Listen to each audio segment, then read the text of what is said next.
आते हैं। 19 फरवरी 1630 ईस्वी में शिवनेरी किले में शिवाजी महाराज की पैदाइश हुई। यह किला जिला पूना के जुन्नर के करीब वाक़ था। शिवाजी महाराज के वालिद का नाम शाहजी राजे था और उनकी वालिदा का नाम जीजाबाई था। शिवाजी महाराज की वालिदा ने उनको उम्दा तालीम दी। वो हर शाम उनको राम, कृष्ण, भीम, अभिमन्यु की कहानियाँ सुनाती और ज्ञानेश्वर, रामदेव और एकनाथ के अभंग सुनाती। शिवाजी महाराज को बहादुर लोगों की कहानियाँ बहुत पसंद थी। उम्र के 7वें साल से शिवाजी महाराज के तालीम का आगाज हुआ। थोड़े ही अरसे में शिवाजी महाराज ने लिखने पढ़ने में महारत हासिल कर ली। रामायण, महाभारत, भगवत गीता के वाक़यात वो खुद पढ़ने लगे।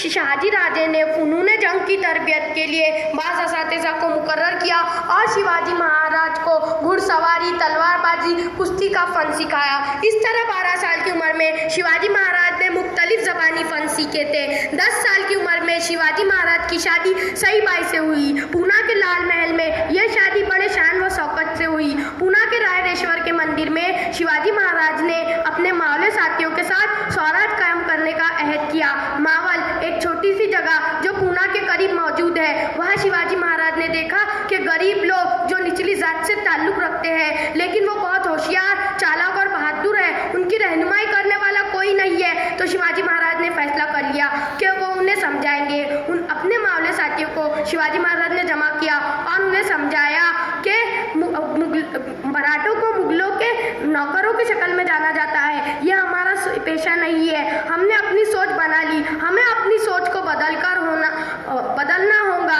हमको भी मुगलों की तरह 2 हाथ, 2 पैर, 2 आँख है और ऊपर वाले ने दिया सबसे बड़ा हथियार दिमाग है। अगर हम इसको सही तौर पर इस्तेमाल करेंगे तो हम अपनी मंजिल को पा सकते हैं। शिवाजी महाराज ने फैसला कर लिया था कि वो स्वराज कायम कर ही रहेंगे, मुगलों को हरा कर ही रहेंगे। लेकिन उनके पास फौज कम थी, अफरादी कुव्वत कम थी, हथियार कम थे और उनको सपोर्ट करने वाले भी कम थे। लेकिन शिवाजी महाराज बहुत ज़हनी थे। वो बहुत चालाकी से हमला करते थे।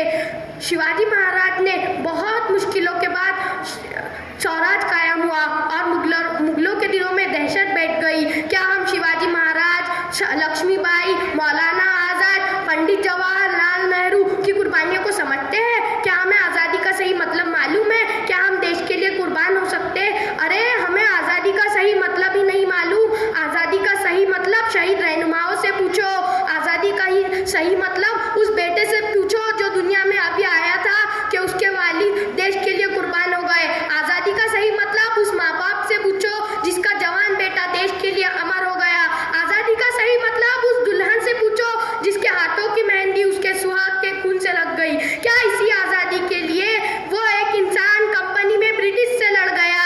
क्या इसी आज़ादी के लिए 23 साल का सरदार रंग दे बसंती चोला बोलकर फांसी पर चढ़ गया? क्या थोड़े से कपड़े के लिए नेताजी ने हिटलर को आग दिखाई थी? क्या नोट पर छपने के लिए बापू ने गोली खाई थी? शिवाजी महाराज की लड़ाई मराठों की हिफाजत के लिए थी, मराठों को इंसाफ दिलाने के लिए थी, स्वराज कायम करने के लिए थी। शिवाजी महाराज कोई एक मजहब के खिलाफ नहीं थे। उनके दोस्त जो निचली जात से ताल्लुक़ रखते थे वो दूसरे मजहब के थे। उनके फौज में सिपाही, ओहदेदार दूसरे मजहब के थे। शिवाजी महाराज की कुर्बानियों को समझिए और उन पर अमल करने की कोशिश कीजिए। शिवाजी महाराज इंसानियत को समझने वाले थे और वो एक सच्चे इंसान थे। अब मैं इस शेर के साथ अपनी तकरीर खत्म करती हूँ। मगरिब की अजान की आवाज़ जब घर में जाती थी, पंडित की औरत तभी दिया जलाती थी।